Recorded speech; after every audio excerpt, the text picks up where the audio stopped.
guys, welcome back to another video. So today we're just gonna do a quick install of the ADD-W1 V3.3 catch cans. So here I'm just doing a quick unboxing of everything we received in the package. And the difference with these catch cans is that it comes with an additional suction source, which is gonna help with the blow-by problem. ADD-W1 just suggests that if you're not looking into a performance engine or going to the track, then the single or dual catch can will work just fine.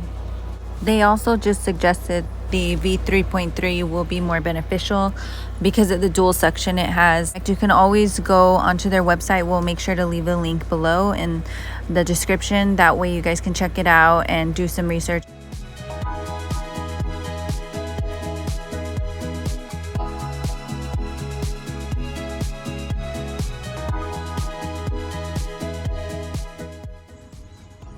Alright guys, so here's everything that came in the kit, and this is a 2-port catch can, by the way.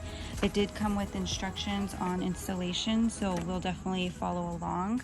We're first going to start off with adding Teflon tape to the port adapters right here, and then we will show you guys from there. We went ahead and first attached the adapter ports to the catch can. And there was a little O-ring that we had to place on first, and then after we just applied a thin piece of Teflon tape. And then just be careful when installing it. We used this crescent wrench. It's a crescent wrench.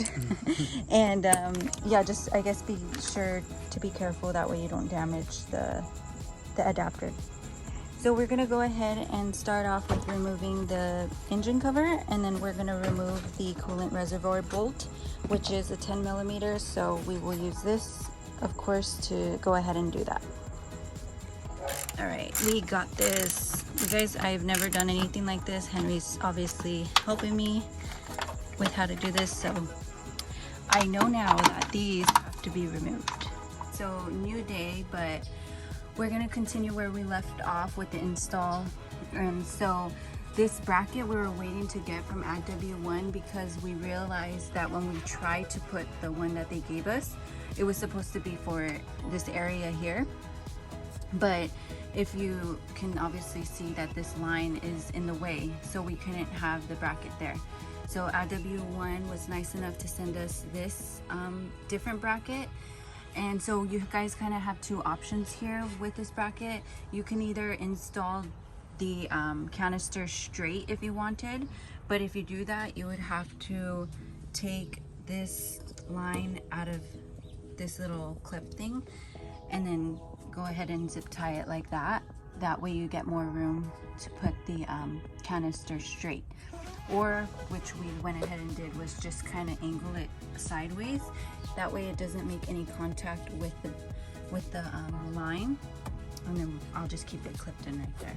And this is the OEM PCV hose that we're gonna need to remove. Okay, so next step is gonna be this clip right here that you guys can see. It was actually, these little prongs were facing this black thing. So it was kind of hard to loosen it.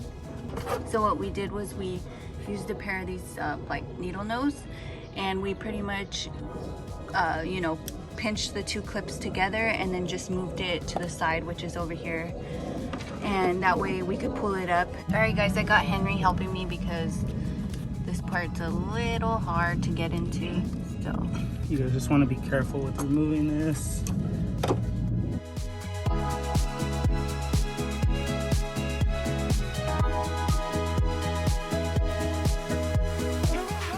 So we actually went ahead and already installed the catch can. Obviously the hoses are installed as well, and we unfortunately lost the footage of that part, so I'm kind of just going to briefly explain what we did. So pretty much the smaller diameter hose will go into the PCV side, and then the two larger hoses, one's going to connect into the intake and then the other one into the intake manifold. And you just want to make sure that when you install these check valves, that they're pointing away from the canister.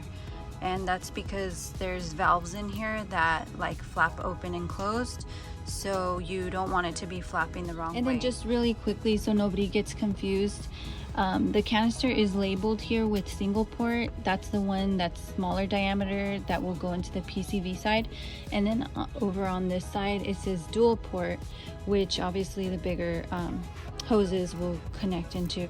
Okay, one more thing, depending on how you guys decide to install the hoses, and as well as the canister, because you can switch the bracket with the mounting points over here if you want, but that will determine whether your engine cover is gonna be able to fit or not. So here is the finished product. Everything looks good, and I'm so happy I went with the purple because it stands out in the engine, and it's just really nice.